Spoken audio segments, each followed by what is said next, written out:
점층의 반대부터 하면 되네요. 점층의 반대가 뭐냐?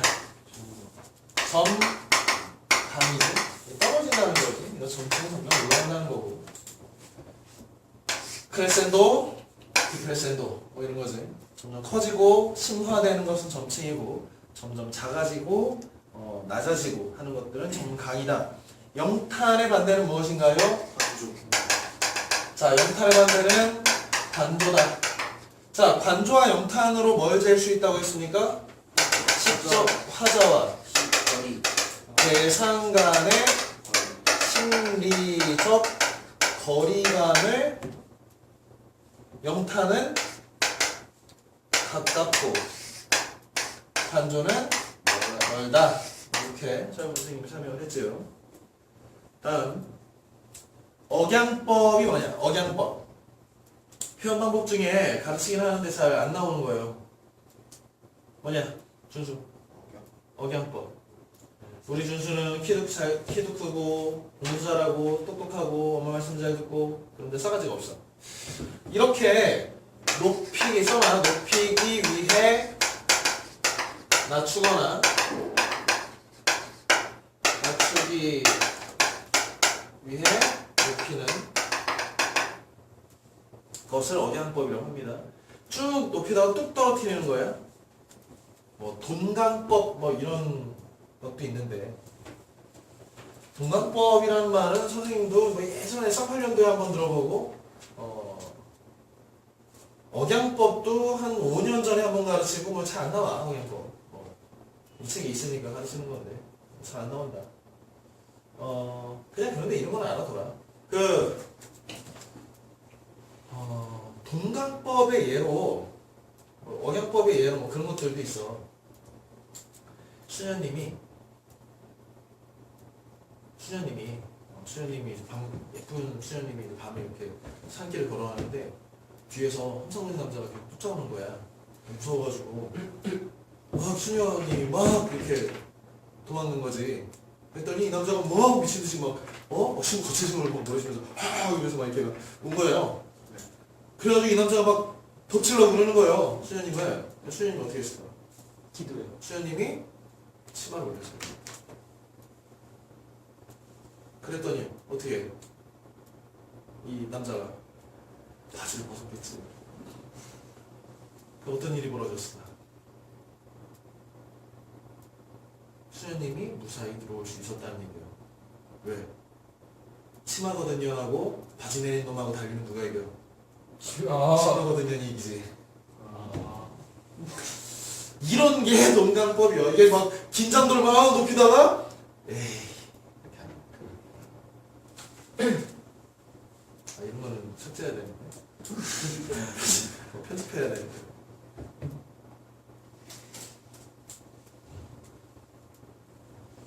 이런 것만 모아야 되는데 그래야 이제 학원이 흥행이 되는 거야. 자, 미화법. 미화라는 건 뭐냐? 그렇지. 예쁘게 만드는 거지. 미화법이면 예쁘게 만드는 표현법이네. 우리 양산 분자라는 표현 들어봤습니까? 양산 분자인데 대들보 미의 군자래. 인격이 훌륭한 남자래. 뭐야? 도둑놈을 양산 분자라고 부릅니다. 그 다음에 우리 해우소라는 말 들어봤나? 해우소? 해우소. 우는 근심, 해는 풀다. 그럼 뭐야? 근심을 푸는 장소네? 뭔데? 화장실.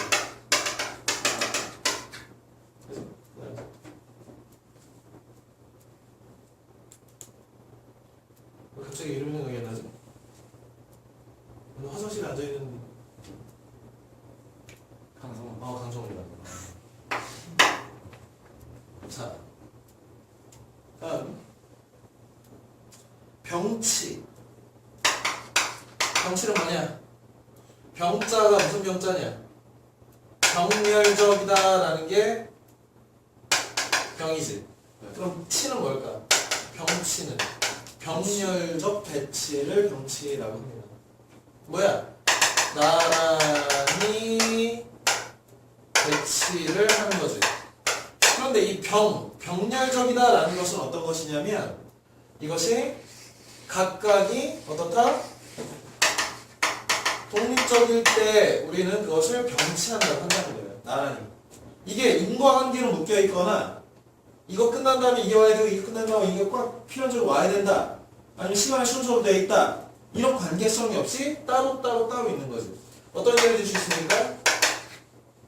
향수라는 시 아니야? 정재용. 배웠는데 어떤 시지? 넓은 벌 동쪽 끝으로 옛이야기 지질되는 실개천이 휘돌아 나가고 얼룩배기 황소가 해설피 금빛 게으른 울음으르는 곳 그곳이 차마 꿈엔데 리칠리야.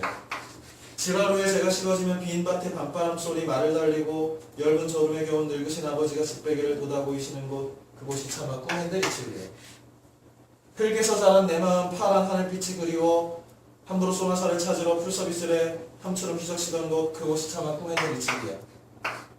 서리까마귀 우지직 전설 바다에 춤추는 밤물결 같은 검은 기윗머리 날리는 어린 누이와 아무렇지도 않고 예쁠 것도 없는 사철 발벗은 아내가 따가운 햇살을 등에 지고 이삭 죽던 곳 그곳이 차마 꿈엔데 리칠리야. 서리까마귀 우지직고 지나가는 초라한 지붕 흐릿한 불빛에 돌아앉아 도란도란거리는 곳 그곳이 차마 꿈엔데 리칠리야. 엄청 잘해오네. 이게 정주영이 향수인데 어때?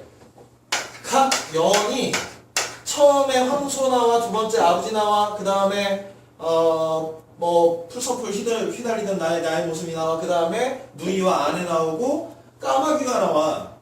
이게 계절의 이동도 아니고 공간의 이동도 아니고 그냥 단편적인 내가 그리운 장면들이 어때? 병치되어 있다고 볼 수 있지. 그것을 어떻게 묶고 있냐? 그곳이 차마 꿈엔데 리칠리아라고 하는 뭐가? 그렇지. 후렴구를 통해서 지난 시간에 후렴구가 있으면 뭘 준다? 통일성을 보여준다라고 했죠. 대표적인 병렬적 배치의 작품을 후렴구를 통해서 통일감으로 묶어주는, 통일성을 묶어주는 이해가 되겠다. 정경의 향수.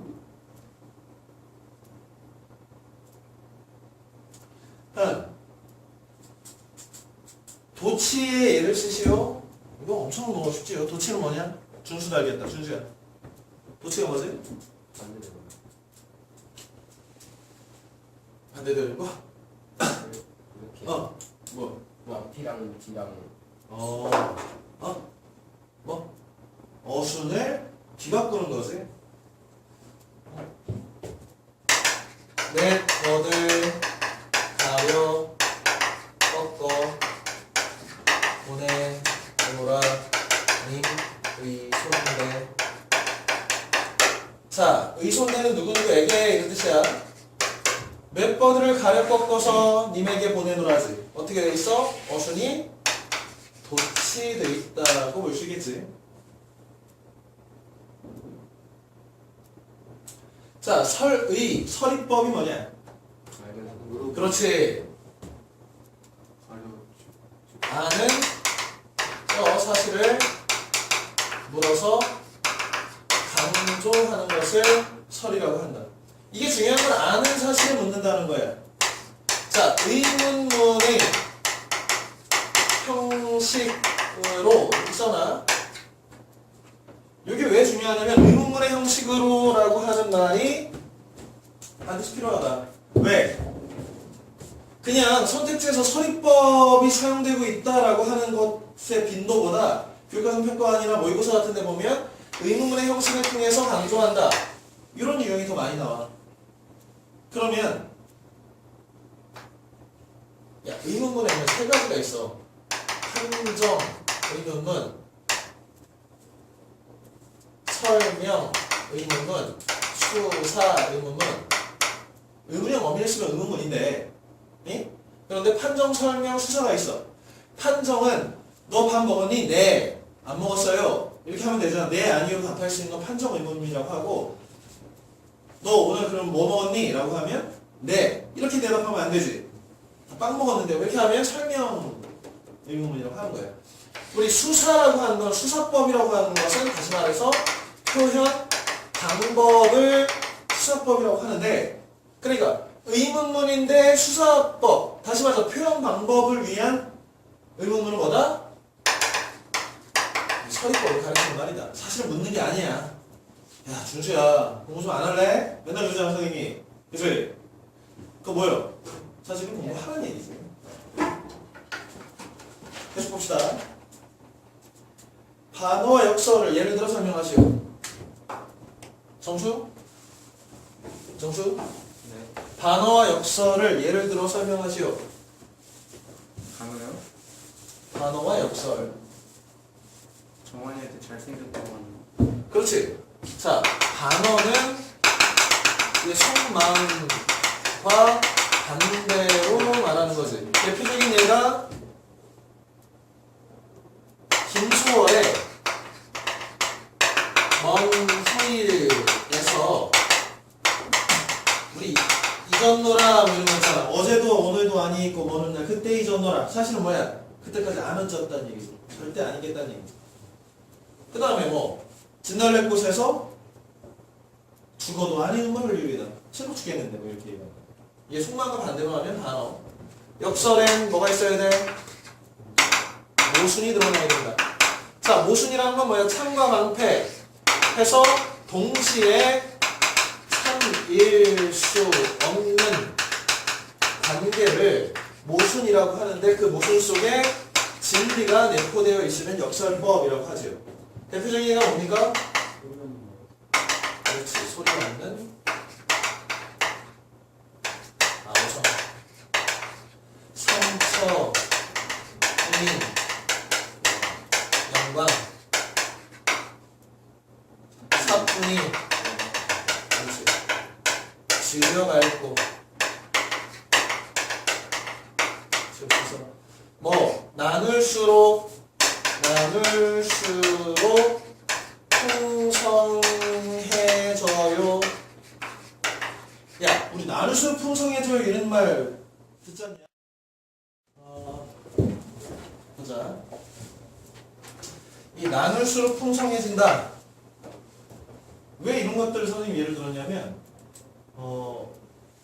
예전에는 그 표어 문제가 있었어. 표어 문제. 요즘은 없어진 유형인데 그 조건을 주고 어떤 표현 방법을 써서 역설과 비유의 방식을 사용해서 뭐 이렇게 표현을 잘 지은 것 뭐 이런 거 찾는 문제가 있었단 말이야.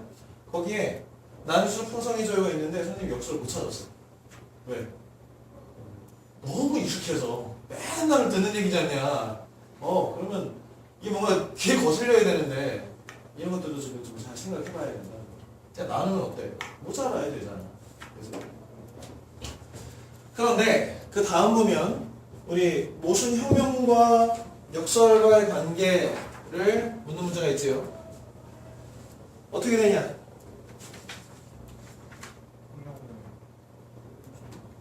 그러면 요것들 중에 모순 형용을 찾아봐.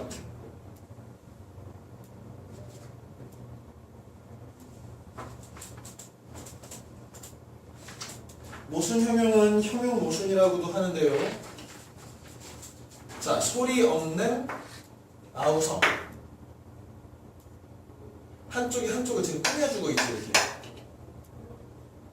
상처뿐인 영감. 그치? 그런데 사뿐이가 지려를 꾸며주나? 이건 아니지. 그냥 나눌수록 풍성해진다도 아니지. 지는 것이 이기는 것 이런 것도 아니지. 이렇게 한쪽이 꾸며주는 것만 뭐라고 한다?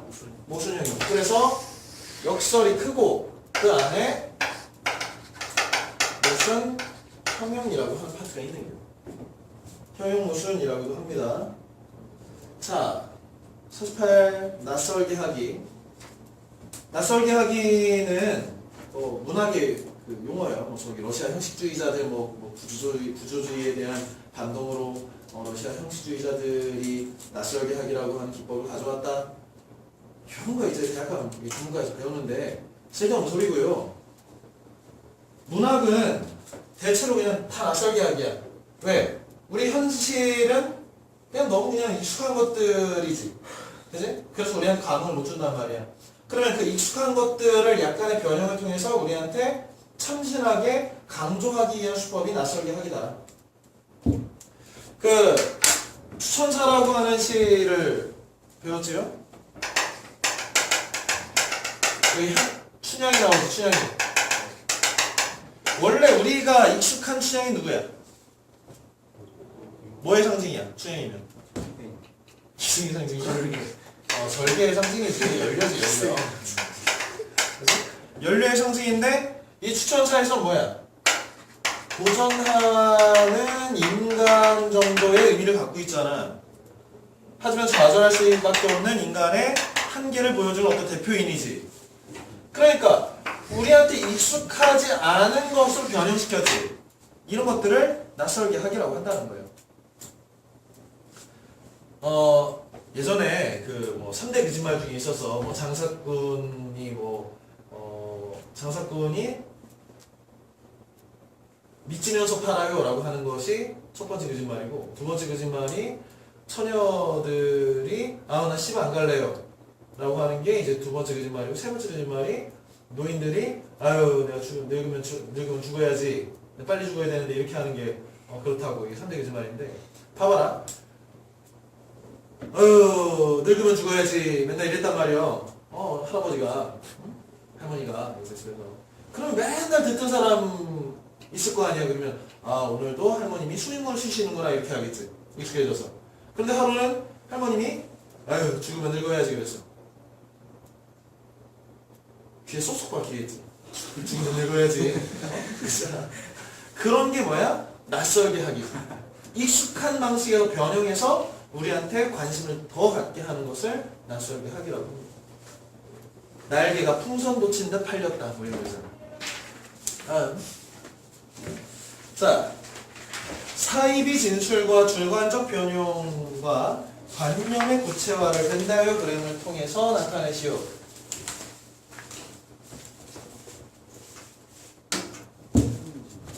사이비 진술. 준수, 사이비의 스펠링 말해봐라. C C? 오, C. Y Y. B 사이. 아니에요? 다른 게 있나? 혹시 P로 시작하지 않을까? P S Y 오! Y I 사이비는 박사이다. 진짜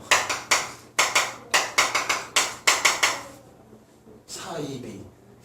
유사한데 들어야 아니야. 사이비는 가짜 이런 뜻이야, 가짜. 논어에 나오는 표현인데, 공자님은 아예 그냥 딴 거면 괜찮은데 요 유사한데 아닌 것이 문제다 뭐 이런 말씀을 하시면서 이게 가짜란 말이야. 사이비 종교 집다 뭐 이런 거 있잖아. 가짜야, 가짜. 이게 사이코가 할 때 이 사이코 아니지. 자, 이 사이비 진술은 가짜 진술이지. 주관적 변형 뭐지?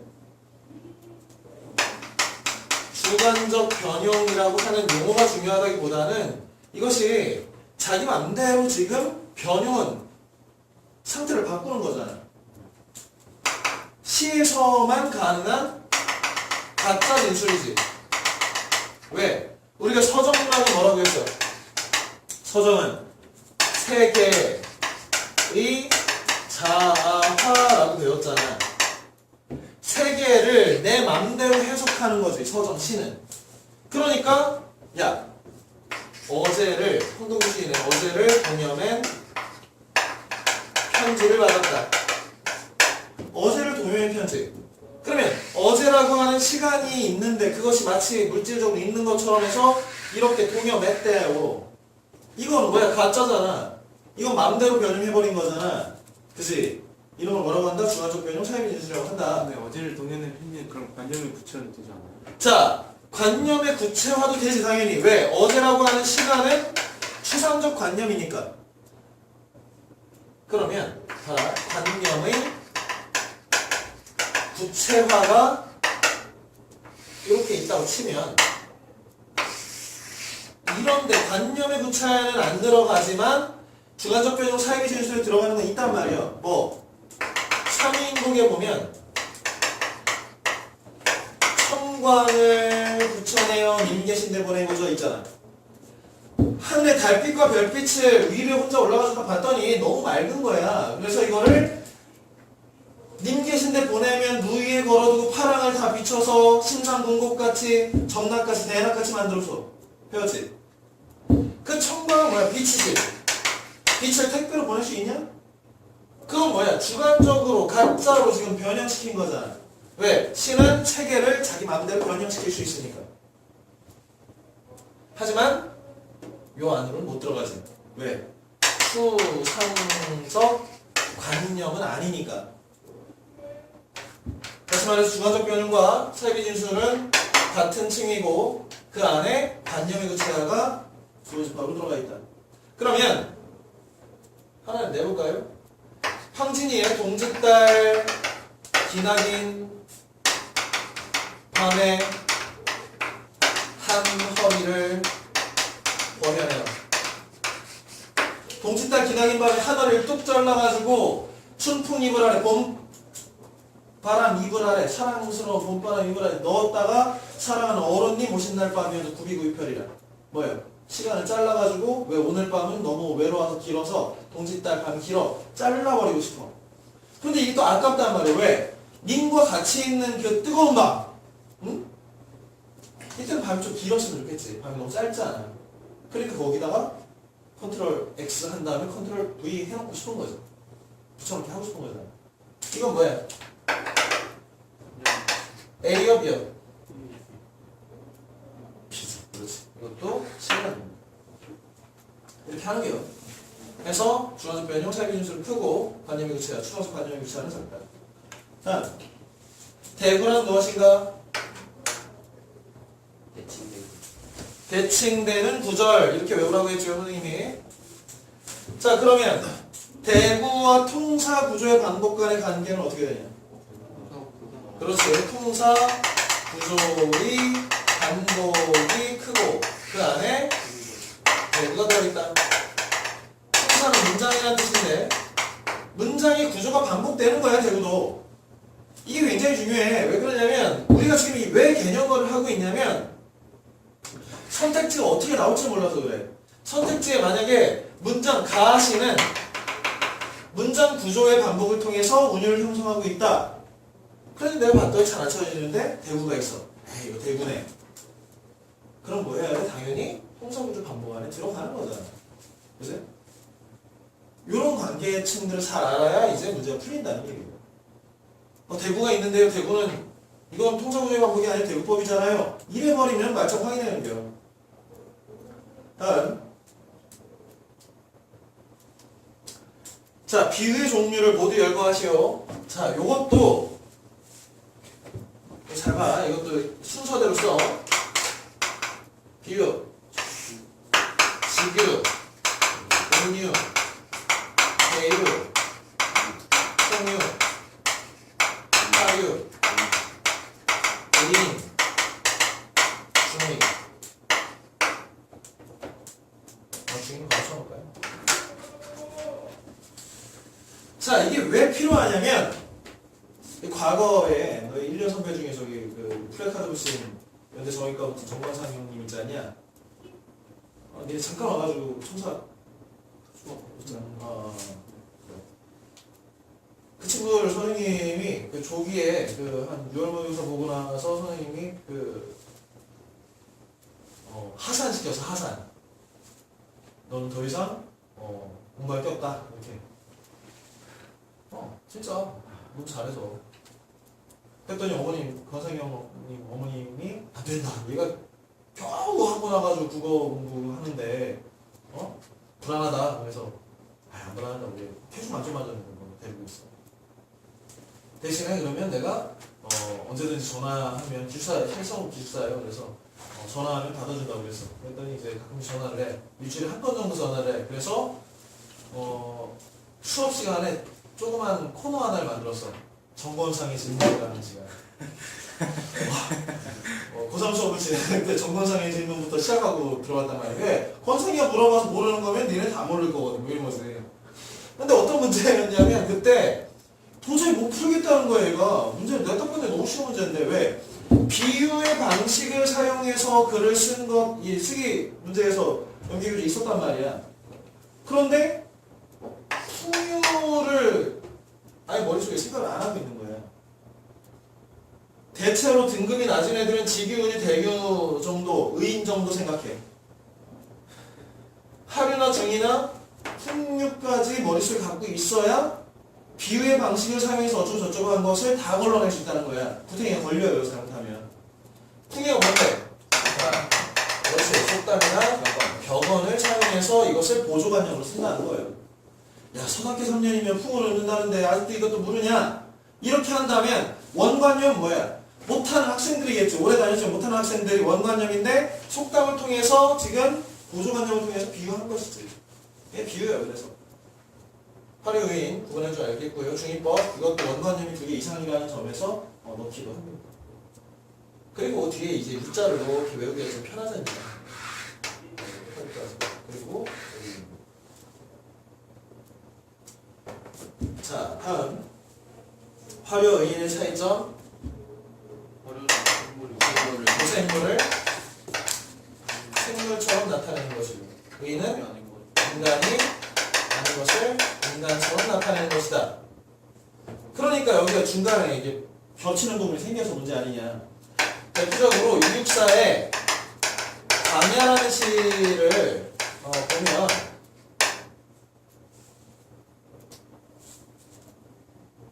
까마득한 날에 하늘이 처음 열리고 어디 다구는 소리 들렸으랴 뭐 이렇게 시작하는 시요. 그래서 산맥이 바다를 연모하여 휘달릴 때에도 차마 이곳은 우리 민족의 터전은 범하지 못하는 그런 신성한 민족의 터전이 광야다. 이런 시인데 산맥이 바다를 연모하는 건 사랑하는 것은 뭐야? 의인이 되겠지. 그런데 휘날리는 건 막 뜀박질하는 거란 말이에요.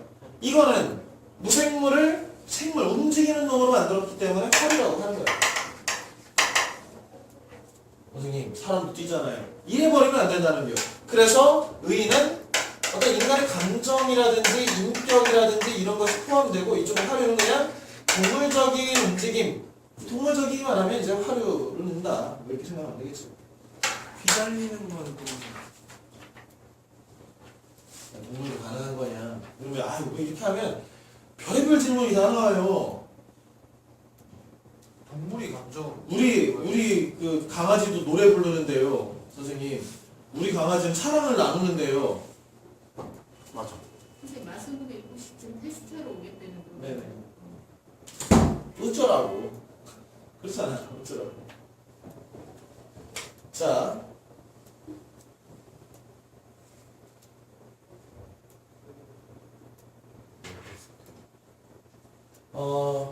이게 왜 그래? 이 화류를 묻는 문제가 수능 기출에서 그렇게 많이 나오는 편은 아니야.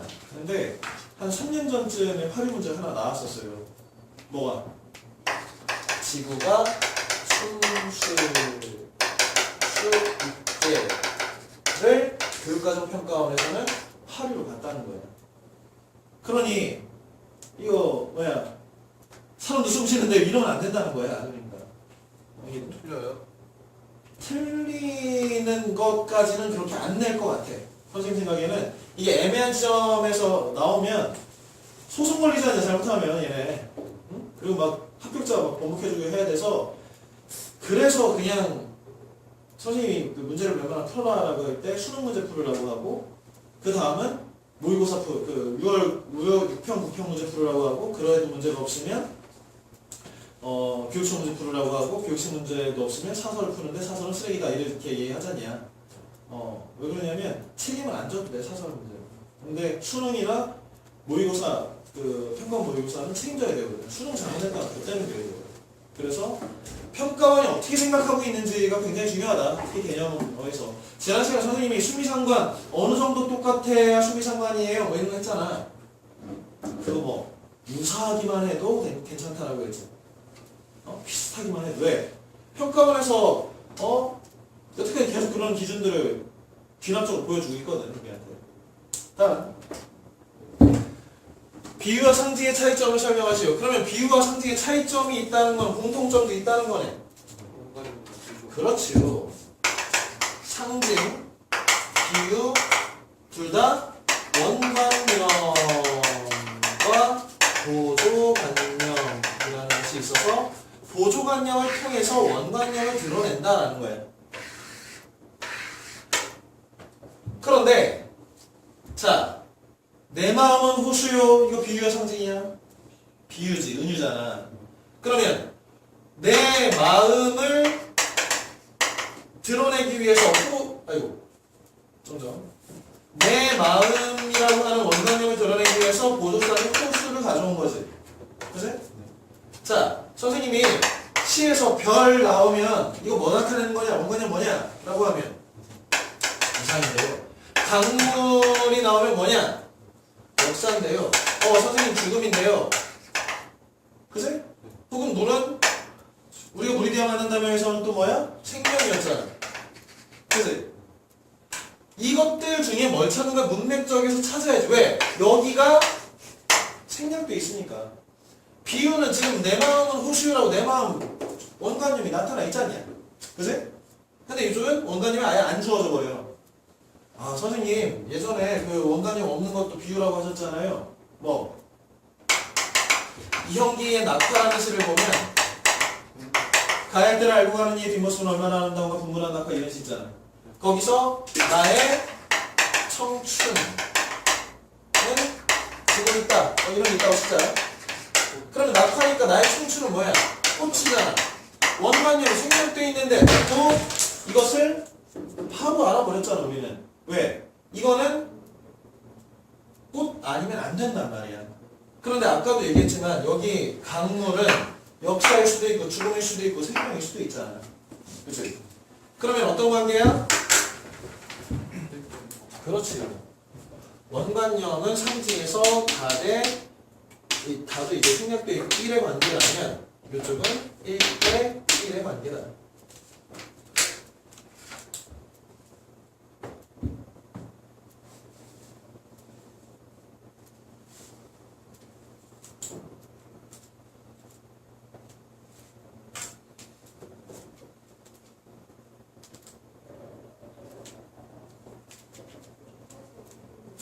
다음 상징의 종류를 모두 열거하고 각각 설명하시오가 있네요.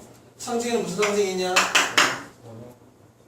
개인적 상징, 관습적 상징, 원형적 상징. 개인적 상징이라고 하는 건 이 상징성을 시인 개인이 만들어내는 거예요. 그게 개인적 상징이에요. 윤동주의 십자가라는 시에 보면 괴로웠던 사나이 행복한 예수 그리스도에게처럼 십자가가 주어진다면 여기서 십자가는 윤동주의 십자가는 뭘까 그러면 원관념이 조국을 위한 나의 희생 정도가 되겠어. 이것은 십자가의 어떤 관습적인 것과 유사하긴 하지만 좀 독창적이잖아. 이런 상징성을 개인적 상징, 시인 개인의 상징이라고 한다면 까마귀는 뭘 상징하냐? 까마귀 뭘 상징해? 까마귀 죽음을 상징한다든지 저주를 상징한다든지 불은 이런 거잖아. 어디서? 서양에서. 동양에서는 뭐의 상징이야? 효도의 상징이 반포지효라고 해서 어버이를 먹이는 반포지효라고 해서 효도의 상징이요. 그러니까 뭐가 달라서? 관습이 달라서 그렇지. 원형이라고 하는 것은 인류 보편적 상징이다. 인간이라면 누구나 다 불을 보면 생명을 느끼고 인간이라면 누구면 다 태양을 보면 밝음과 긍정의 이미지들을 느낀다는 거야. 물을 보면 죽음과 생명 뭐 이런 것들을 떠올리고 이것은 관습과 개인과 전혀 상관없는 우리한테 이 소프트웨어가 이제 깔려서 나오는 거예요. 원형이라고 하는 거예요. 이게 원래 뭐 이런 거지. 공감각적 심상을 다른 용어로 바꾸면 뭐야? 그렇지. 감각의 전이 옮겨가야 된다는 거지. 복합감각하고 헷갈리면 안 된다고 했습니다. 감각 두 가지가 섞여 있다고 무조건 공감각 아니야. 읽으면서 비정상적으로 느껴야 돼요. 푸른 종소리. 그렇지 않냐? 소인데 푸른색이래. 이거 비정상적이잖아. 왜? 옮겨갔으니까. 청각이 시각으로 옮겨갔으니까. 감각의 전이다. 다음 환기가 뭐야? 불러일으키다. 단호한 어조의 반대는 뭐야? 단호한 거 반대? 완곡한 어조. 완곡한 건 단호한 거랑 틀려요. 단호한 건 한마디로 거두절미가 딱 잘라서 단호한 어조가 사용되면 대체로 의지를 드러낸단 말이야. 뭐 신동엽에 예를 들어서 봄은이라는 시를 보자. 이게 봄이 통일이거든. 봄은 남해에서도 북녘에서 오지 않는다. 이게 단호하지. 단정적 어조지. 이거 뭐 직설적으로 딱 얘기하는 거잖아. 예를 들어서 준수는 야 준수야 너 이렇게 계속 이렇게 하면 대학 가기가 참 힘들고 어렵고 가능성이 떨어지고 하지만 너가 좀 더 잘 읽으면 어쩌고저쩌고 하는 건 뭐야? 지금 돌려 말하고 있잖아 선생님이. 너 대학 못 가 이 새끼야. 이거 뭐야? 단호하지. 그러니까 처음에 뭐야? 완곡한 거지. 완만하게 이렇게 돌아가서.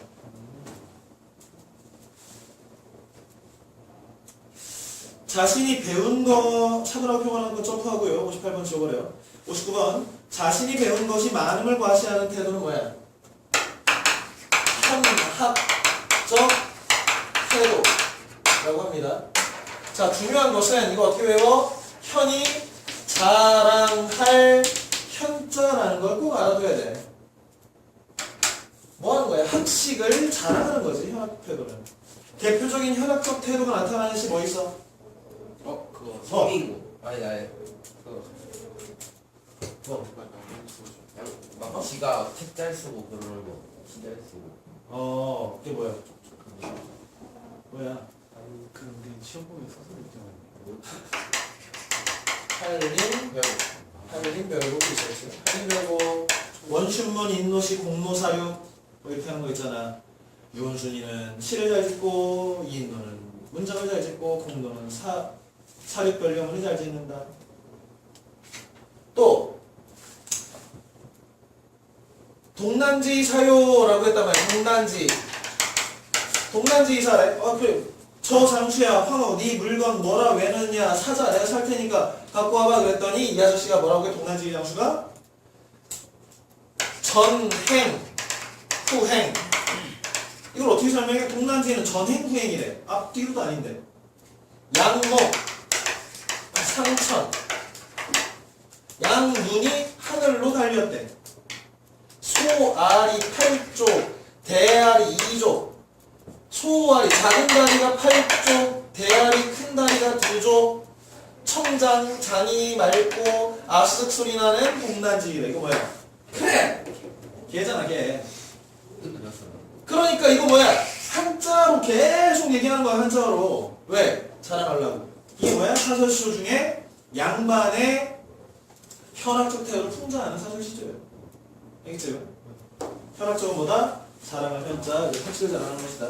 다음 관습적 표현의 상대 개념. 반대는 뭐야? 관습적 표현. 관습적 표현의 반대는 참신한 표현이겠지. 참신한 거. 자, 골개미와 해학 풍자의 관계를 설명하고 아까 의미를 쓰시오. 자, 골개미. 좀 전에도 얘기했지만 사설 시조가 나오면 골개미가 튀어나올 것이다 라고 하는 것들은 염두에 들어가겠죠. 골개미는 뭔데?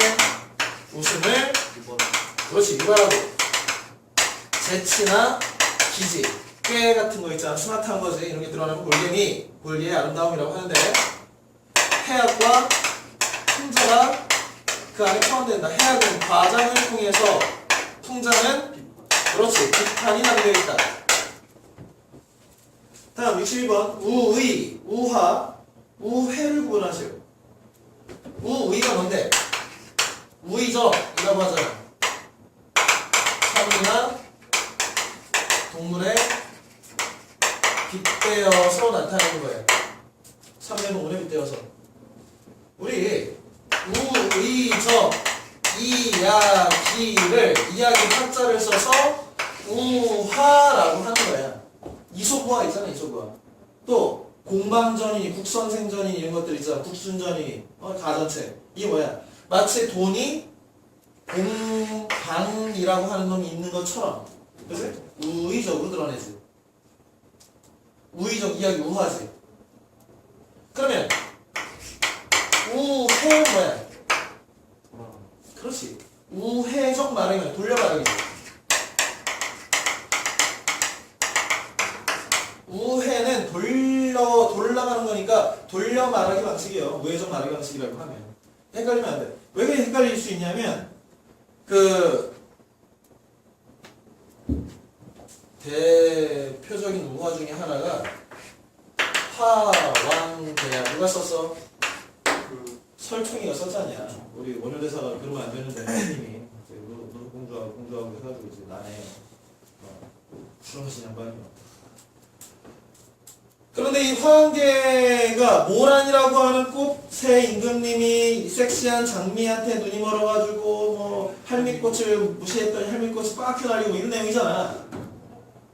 그것은 뭐야? 우화를 통해서 임금을 우회적으로 비판하는 거지. 그러니까 이게 웃긴단 말이야. 이렇게 웃기는 것 같지만 전혀 다른 거다. 우의가 우화 이쪽이고 같은 말이에요. 우의적 이야기니까. 이거를 알레고리라고 하면 서양 용어를 쓰기 때문에 알고리즘 아니고 알레고리고. 다음 봅시다. 그러면 대비, 대응, 대조, 대립을 구분하시오. 이거 어떻게 나눌래? 이 중에 대비, 대응, 대조, 대립 중에 하나 뽑아내봐. 다른 놈 하나. 스파이가 하나 껴있어. 떠먹는 뭐 찾기 있었잖아. 대응. 어? 그렇지. 대응을 빼야지. 훌륭합니다. 대비, 대조, 대립. 얘네들은 뭐야? 서로 반대된다는 얘기잖아. 아, 선생님, 대비하고 대조하고 대립하고 미묘한 차이가 있는 것 같은데요? 알아! 나도 알아. 문제는 너희가 수능 문제를 풀 때 전혀 상관이 없다는 거야. 반대야, 반대. 대비적 이미지, 대조적이다, 대립적이다. 미묘한 차이는 있어, 사전적 의미의 차이가. 너희는 알 필요가 없어, 그냥. 반대. 그런데 대응은 뭐야? 이렇게 짝짓는 거야, 짝짓는 거. 1대1 대응, 1대 다 대응 뭐 이런 거 있잖아. 자, 백석에 모닥불 생각나냐? 1001년은 모닥불 안에는 뭐 별쓰레기 같은 거 다 들어가잖냐. 그리고서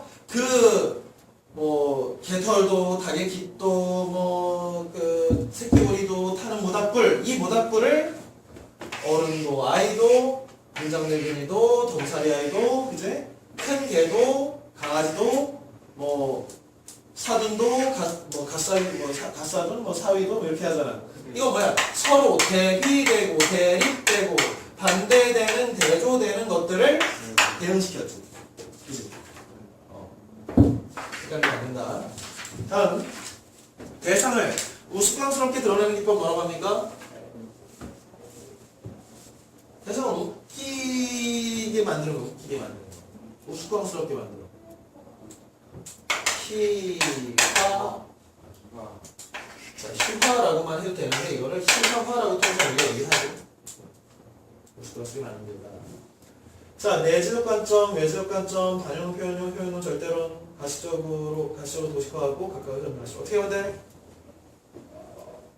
작가가 현실을 보고 현실을 반영해서 작품을 쓰면 그것을 독자가 읽고 독자는 재미, 감동,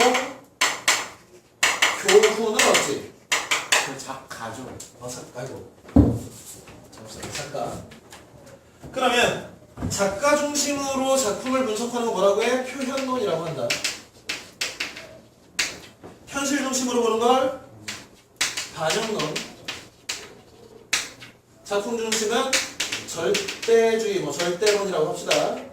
독자를 재미, 감동, 교훈은 뭐야? 효용이지. 그 다음에 요 작품만 내재. 이거 나머지는 외재지. 준수야, 그러면 시에서 표현 방법, 이 시는 은유법을 사용해서 비유적 어쩌고저쩌고 하면 뭐야? 표현, 반영, 효용, 절대 중에. 그러면 로미오와 줄리엣은 슬픈 죽음을 초월한 사랑의 슬픈 이야기를 담고 있다. 이런 감상은 어디에 해당해?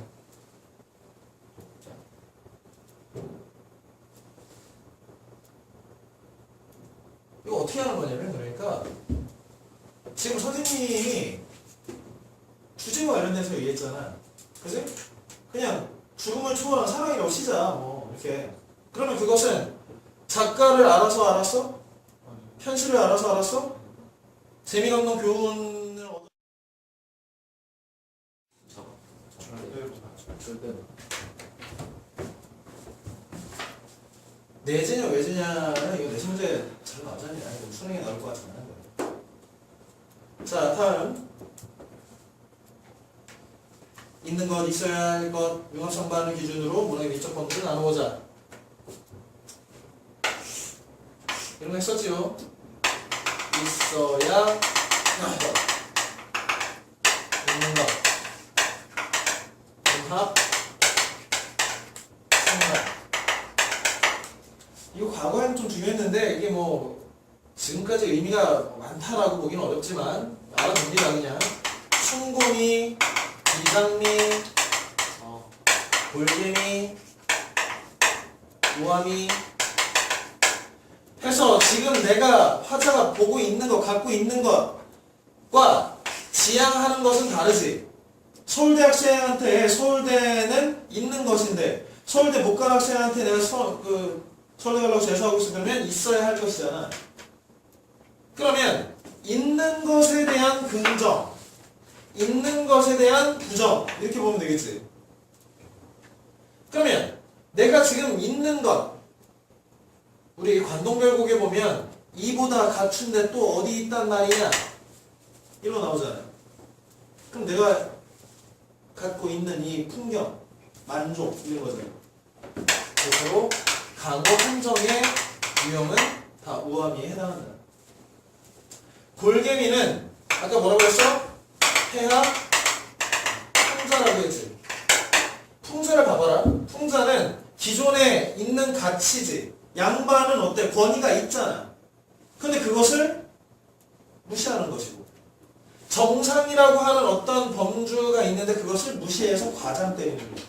그러면 뭐 있는 것에 대한 전복, 이것이 골개미다.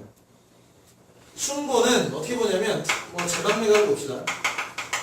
죽은 누이를 나는 미타천에서 만날 수 있다라고 생각하는 거잖아. 지향하는 걸 만날 수 있다. 지향하는데 만날 수 없다. 공무 고하가 이병 강을 건너지면 님께서 강을 건너셨는데 물을 빠져 돌아가시니 아가시님을 어여할고 체념해버리잖아. 이거랑 좀 뭐랑 유사하냐? 있어야 할 것은 소망이라고 본다면 순고미는 어디를 지향한다는 점에서 의지적이라고 볼 수 있겠지. 반대로 뭐야? 체념이지. 약간 일상 아니냐? 그렇죠.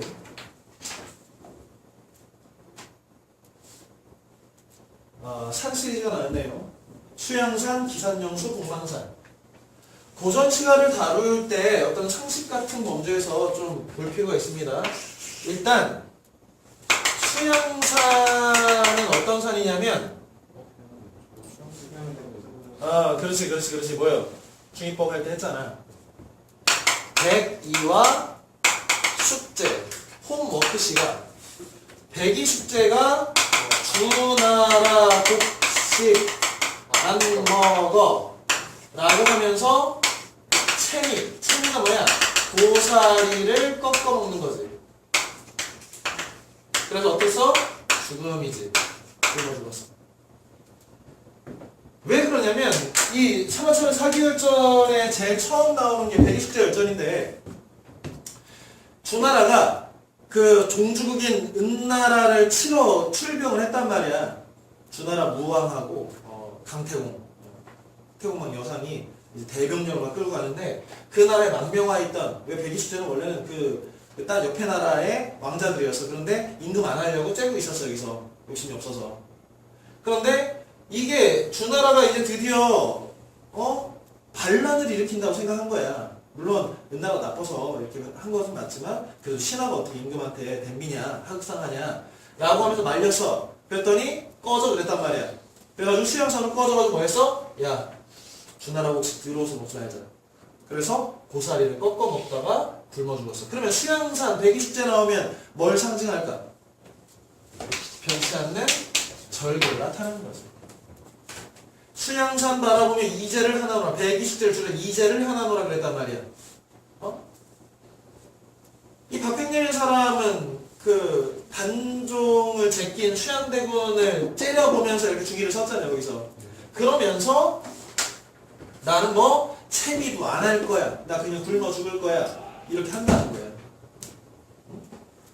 자, 그럼 기산영수는 기산의 영수잖아. 기 마운틴 영 리버요. 여기 누가 사냐면 소부시하고 호주시가 살아. 니네 요순시대 알아? 요순시대? 요임금과 순임금의 태평성대를 요순시대라고 한단 말이야. 이 요임금이 나중에는 결국에 순임금 자기 사위가 될 만한 똑똑한 놈한테 이제 자기 두 딸을 태임과 태뭘 하는 여자 둘 다 시보내고 얘를 왕자를 황제자를 얘한테 준단 말이야. 선위한다고 하는데 옛날에는 그 나보다 훌륭한 사람이 있으면 황제자를 이렇게 주고 야 네가 나보다 낫다 그러면서 이렇게 물려주는 거요. 준수한테 물려주면 어떻게 하겠냐. 준수야, 아 네가 나보다 나은 것 같다. 네가 원장이야. 그러면 너 어떻게 할 거야? 게이득 뭐 이러면서 할 거 아니야. 그래서 허유라고 하는 사람이 기산영수라고 하는 아름다운 자연, 이 아름다운 자연에서 잘 살고 있었는데 제발 좀 황제를 하셔요. 삼천국녀를 거느리세요. 뭐 이랬단 말이야. 그러면 준수는 게이득. 그런데 허유는 야 더러워 귀 씻자. 이 귀 씻는 놈 나오면 요놈이야. 귀 씻은 거 나오면 무조건 이거야. 기산영수 귀 씻는 거야. 소보유. 왜? 더럽다. 귀가 더럽다는 거야. 왜? 세상에 부귀 공명을 들었으니 내가 더럽다는 거야. 그랬더니 소부라고 하는 사람이 자기 그 소를 물을 먹이다가 어떻게 했다는 거야? 왜 귀를 씻어야 했어? 그랬더니 부귀공명 얘기를 들어서 귀를 씻었다고 그랬더니 소를 위쪽으로 가면서 야 상류로 가자. 물 더러워졌다. 그럼 얘네들은 똑같은 놈이네. 그치? 여기는 그래서 어떤 이미지가 탈속, 속세로부터 벗어난 것의 대명사가 기산영수 소부 허유에 귀 씻는 거예요.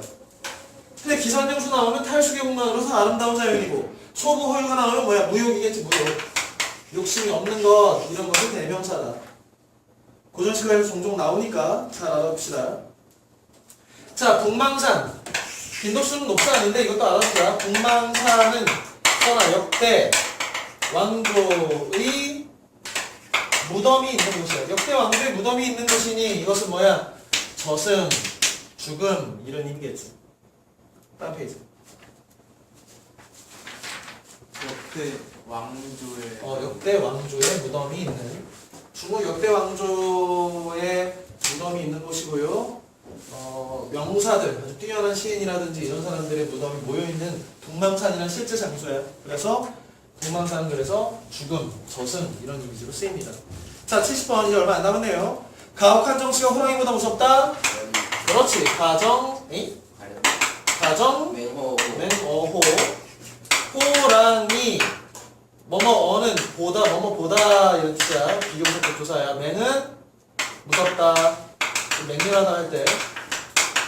가혹한 정치는 호랭이보다 무서운 겨. 김창협이라고 하는 사람의 한시의 산민, 산에 사는 백성, 뭐야? 아줌마가 김창협이 산골짜기 지나가다가 혼자 사는 사람 집이 있어서 가가지고 밥을 얻어먹는 겨. 그때 남편은 어디 딴 데 가가지고 그 산골짜기에 이제 일하러 가고 산밭에 파전밥 같은 거 일부러 갔겠지. 이 아줌마한테 이 아는데 여기서 이렇게 호랑이도 무섭고 나물 캐다 호랑이도 잡혀가면 어떡해요? 라고 했더니 탄광거리보다 낫다. 가혹한 정치가 호랑이보다 무서워요? 라고 했다는 거 아니냐. 그치? 그 다음에 홍진이 뭐야? 홍진의 무친문내 인해성이었다 한다. 홍진 붉은 티끌 붉은 먼지 그래서 뭘 의미합니까? 속세 혹은 뭐 세속이라고도 하지. 이 더러운 거지. 아까 귀 씻는 거예요. 홍진이 씻으려고 귀 씻는 거예요. 뭐 부기, 공명, 부하고 귀하고 공을 세워서 이름을 날리고 이런 것들이 다 뭐다? 붉은 티끌, 붉은 먼지처럼 더럽다라는 거예요.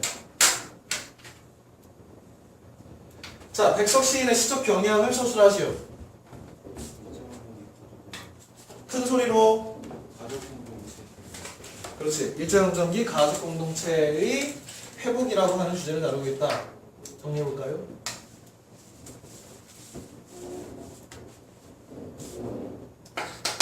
백석은 일제강점기 때 잘생긴 시인이고요. 헤어스타일도 멋있죠.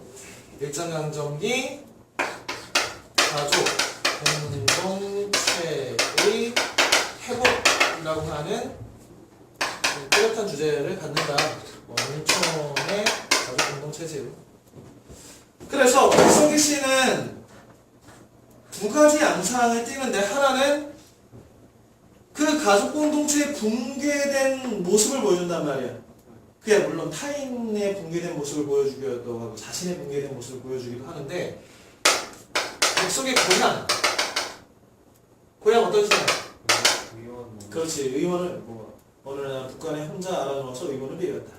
의원은 열애 같은 상을 하고 신선 관공의 수염을 들여서 어느 먼 옛날 신선 같은 데 여기 줬더니 문득 고향이 어디냐고 해서 정주라고 했더니 암기시 아니고 해서 나가 지금 뭐 이렇게 하는 거 있지 않냐. 그래서 그 의원의 손길이 부드럽고 따뜻해서 고향도 아버지도 아버지의 친구도 다 있었다. 이것도 뭐야? 내가 이 가족 공동체로부터 떨어져 나와서 외로우니까 이런 병들이 걸린 거였지. 남, 신, 의주, 유동, 합치, 동방. 이름이 간지나죠. 시범이에요. 또 흰, 파란, 벽이 있어. 또 수라. 거미 버리는 거가 있잖아.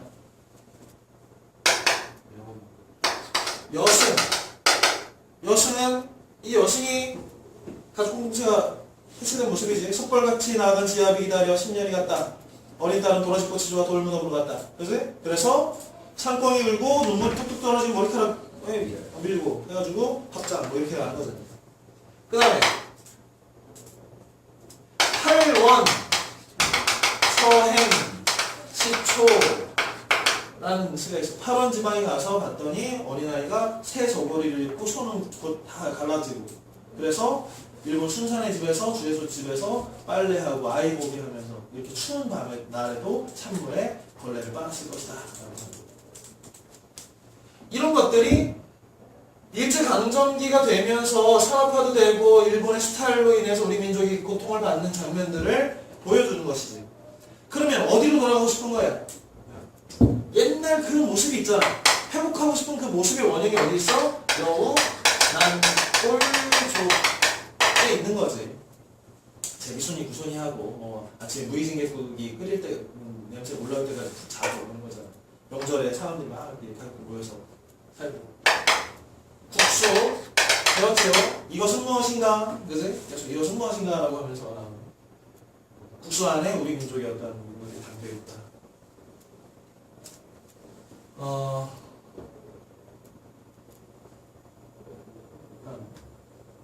이용학 시인의 시적 경향은 어떠냐? 그렇지요. 일제강점기 유이민의 시인이다.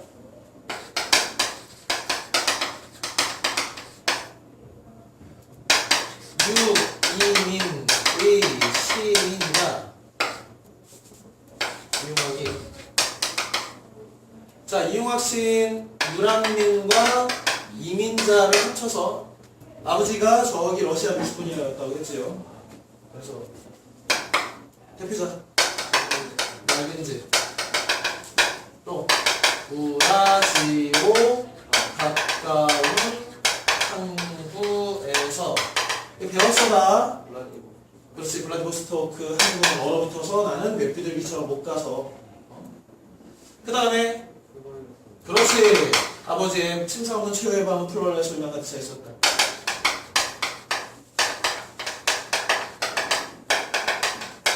이렇게 하는 게 있어야지요. 오랑캐꽃이라고 하는